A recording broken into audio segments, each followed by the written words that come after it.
எல்லோர்க்கும் இங்கே முகமூடி வாழ்க்கை.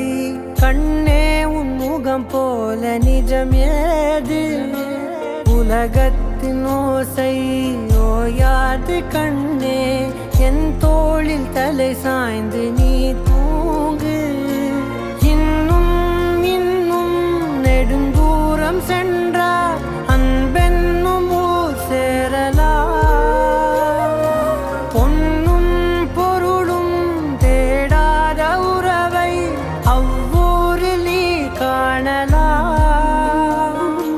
உன் பேரை சொன்னால் எல்லோர்க்கும் தன்னால் இதயத்தின் கதவொன்று அன்போடு திறக்கட்டும். அழகே அமுதே என் உயிரே.